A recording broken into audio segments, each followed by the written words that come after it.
Ils sont trois amis. Un agriculteur, un technicien restaurateur et un chef cuisinier, associés pour produire du bœuf Wagyu. Une viande exceptionnelle venue du Japon. Ils nous racontent cette aventure. C'était une histoire plutôt sympa, c'est-à-dire que Mathieu fait la carte d'un restaurant à Kobe et je suis parti avec lui. On a goûté cette viande complètement extraordinaire qu'est le bœuf de Kobe. Le bœuf de Kobe est un bœuf Wagyu en fait à l'origine, avec une appellation Kobe qui est une appellation géographique. On a dit mais c'est complètement exceptionnel et pourquoi est-ce qu'on n'arriverait pas à faire ça en France? Là-dessus j'en parle à Loulou qui lui a l'outil de travail complètement adapté à ça et voilà comment l'histoire a démarré.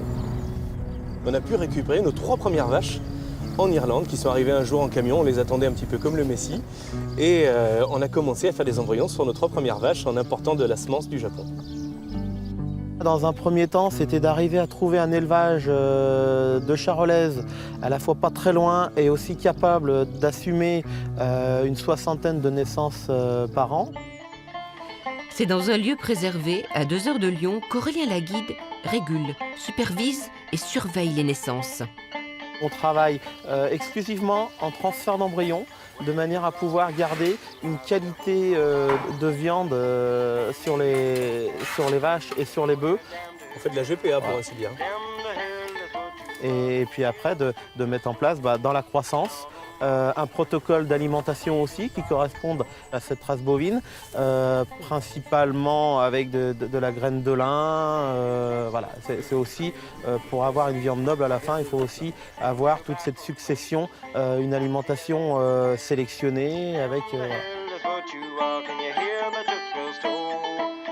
Alors c'est une vache noire déjà par définition, qui a une petite tête avec une petite bosse frisée un petit peu sur la tête. C'est une vache qui est assez longue, qui a plutôt une avant-main plus forte que l'arrière-main.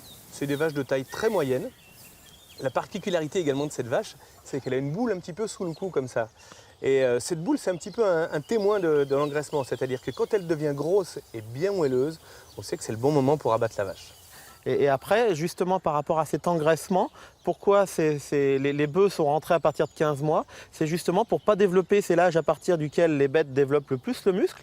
Il ne faut pas qu'il y ait trop qu'elles le développent rapidement, ce muscle, puisqu'elles s'imprègnent de ce gras. Et donc si on les laissait à l'herbe, on interviendrait un peu moins sur cet aspect de persiller dans la viande en fait. Et juste poêlée, c'est une viande extraordinaire et surtout qui est très intéressante parce qu'elle a beaucoup de goût. Donc à partir de là, on a commencé à regarder ce qu'on pouvait faire et on a mis en place aussi une fabrication de saucissons pur bœuf avec les avants justement, avec les parties où on avait moins de débouchés. On a essayé de créer un nouveau débouché.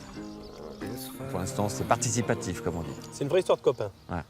On n'a pas inventé grand-chose, donc on essaye en fait de copier ce qui se fait de bien, là-bas.